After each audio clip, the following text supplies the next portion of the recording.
C'est une journée charnière au cabinet du président de l'Assemblée nationale ce lundi 3 octobre 2022. Louis Gbèrou Novlavono a reçu en effet plusieurs personnalités en audience. C'est l'ambassadeur de la République populaire de Chine près le Bénin qui a ouvert le bal. Avec lui, il a été question des relations bilatérales entre les parlements béninois et chinois. Je lui ai rendu compte des propositions sur les échanges entre les deux institutions législatives, le Parlement du Bénin et aussi l'Assemblée populaire nationale de Chine, parce qu'on prépare des échanges entre les deux côtés dans les jours à venir. Et puis on a aussi échangé des questions sur les questions des droits de l'homme, de la coopération entre les deux côtés, etc., des sujets qui nous concernent. À sa suite, la première autorité du Parlement du Bénin a échangé avec une délégation de l'Union islamique du Bénin. Il a assisté à notre congrès de l'Union islamique du Bénin. Après, il a assisté encore pour l'investiture du bureau. Il a laissé tout pour nous assister. C'est pour cela qu'on a dit il est bon de venir le remercier. Toujours dans le domaine religieux, des membres de l'église protestante méthodiste du Bénin sont aussi venus rendre visite au président de l'Assemblée nationale. Le 6 mars 1843, le roi Guézo a accordé une audience au missionnaire Thomas Burch Freeman et lui a donné la possibilité, l'autorisation d'évangéliser l'Est Dahomey, l'actuel Bénin.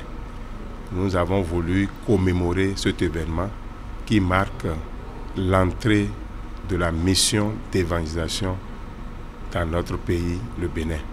Alors donc, c'est une manière pour rendre hommage à l'esprit légendaire d'hospitalité du roi de Guézo et aussi pour remercier Dieu pour tout ce qu'il a fait dans la nation béninoise depuis 180 ans. Donc l'apothéose, c'est le dimanche 5 mars 2023 à Cotonou.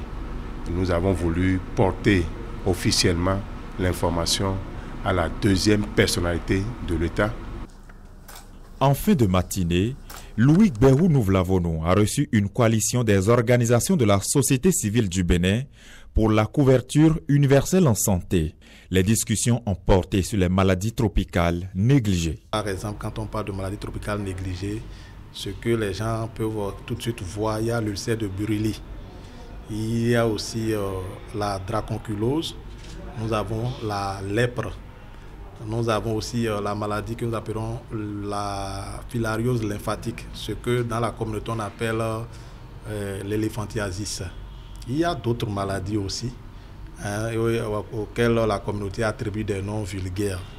Donc ces maladies sont carrément négligées dans notre communauté, du coup ne bénéficient pas du financement qu'il faut. Alors c'est pourquoi nous sommes arrivés aussi ce matin pour voir le président de l'Assemblée nationale, pour lui présenter d'abord les efforts que le Bénin fournit de façon générale, mais ce qui reste aussi à faire vis-à-vis des engagements pris au niveau international. Étant sa deuxième phase de ce projet, cette coalition sollicite une médiation du Parlement auprès de l'exécutif pour l'amélioration du budget dédié à la prise en charge de ces maladies. Des doléances reçues par le président de l'institution qui a promis d'y répondre dans la mesure de ses moyens.